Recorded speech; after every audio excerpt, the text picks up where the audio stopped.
Hello guys, welcome to my channel.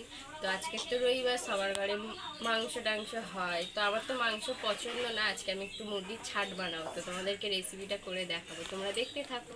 প্রথমে গ্যাসে গরম জলটা বসিয়ে দিয়েছি। কড়াইতে এক এক করে ছালগুলো সব দিয়ে দিলাম একটু সিদ্ধ হবার জন্য, নাহলে তো ছাড়ানো যাবে না। খুব ভালোভাবে ছাড়ানো যাবে একটু সিদ্ধ করে নিলে। কড়াই সিদ্ধ হয়ে গেছে, তো এবারে ছাড়াতে নিয়ে বসে পড়লাম। দেখো ছাড়াচ্ছি, একটু সুন্দর করে এগুলো ছাড়াতে হয় পরিষ্কার করে, নাহলে পেট খারাপ হবে। ওই জন্য ভালো করে আমি বেছে বেছে ছাড়িয়ে নিচ্ছি। এতক্ষণে একটা ছাড়াতে পারলাম। এইগুলো ছাড়াতে না খুব সময় লাগে, ধীরে সুস্থে এগুলো ছাড়াতে হয়, বেছে বেছে কোথায় চুল টুল আছে এগুলো সব দেখে দেখে ছাড়াতে হয়। তো আমার কাটা কেটে নিয়েছি, কেটে ধুয়ে টুয়ে পরিষ্কার করে নিয়েছি। এবার রান্নাটা করব, তোমরা দেখতে থাকো।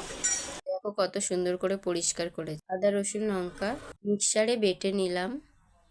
তেলের মধ্যে দিয়ে দিলাম গোটা গরম মশলা, তেজপাতা, একটু শুকনো লঙ্কা চেরা দিয়ে এটাকে ভালো করে ভাজবো, লাল লাল করে একটু গন্ধ বেরোবে। তারপরে পেঁয়াজ দিয়ে দিলাম। পেঁয়াজটাকে একটু লাল লাল করে ভাজতে হবে, না হলে কালারটা না এলে ভালো লাগবে না। ওই জন্য একটু লাল লাল করে ভেজে নিচ্ছি। আদা রসুন লঙ্কা বাটাটা দিয়ে দিলাম, যেটা আমি পেস্ট করে রেখেছিলাম। তো দিয়ে এবার এটাকে ভালো করে আমি কষাবো লাল লাল করে, তাহলেই একটু ভালো লাগবে, টেস্টটা আসবে, নাহলে একটু কাঁচা কাঁচা গন্ধ বেরোবে। মশলাটা কষানো হয়ে গেছে, এবার মাংসটা ঢেলে দিলাম, দিয়ে ভালো করে ওটাকে কষাতে হবে। 5 মিনিট ধরে ওটা কষাবে, একটু ঢাকা দিয়ে দিয়ে কষাতে হবে। তো ঢাকাটা খুলে ওর মধ্যে আমি একটু আলু দিয়ে দেবো, কারণ আলুটা আমি সব তরকারিতেই দিয়ে থাকি, আমার খুব প্রিয় আলুটা। তো দিয়ে একটু কষিয়ে নিলাম, একটু হলুদ গুঁড়ো দিয়ে দিলাম, লঙ্কার গুঁড়ো দিলাম, জিরে গোলমরিচের গুঁড়ো দিলাম। ভালো করে কষিয়ে নিলাম, এটা লাল লাল করে একটু কষিয়ে নেবো, নিয়ে নুন দিয়ে দিলাম। মাংসটাকে ভালো করে ঢাকা দিয়ে দিয়ে কষিয়ে নিয়ে জল ঢেলে দিলাম। এবার এটা ঢাকা বন্ধ করে দিয়ে সিদ্ধ হতে দেবো। তো আমি স্নান করে চলে এলাম, এবার দেখি রান্নাটা কতদূর কি হলো। তোমরা অবশ্যই বলবে কিন্তু এই ছাট খেতে কার কার ভালো লাগে, কমেন্টে জানিও।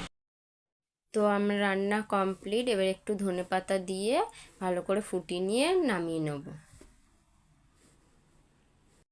তো আমার রান্না কমপ্লিট, এবার চলো দেখা যাক খেয়ে কেমন হয়। হয়েছে মা? খাও, পুরোটা মাখিয়ে খাও।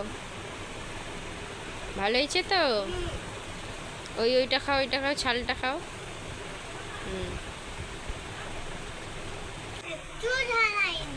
হুম আমি জানি তো তুমি খাবে বলেই তো ঝাল দিইনি, তাই তো? খাও, আমি মাখিয়ে দেবো। ঠিক আছে, দাঁড়াও। আমি এখন ওকে ভাতটা মাখিয়ে দিই, কেন ওতে একা একা মাখিয়ে খেতে পারবে না, ওকে আমাকেই খাইয়ে দিতে হয়। তো আজকের ব্লগটা এই পর্যন্তই। ভালো লাগলে লাইক কমেন্ট শেয়ার করে দিও। টাটা।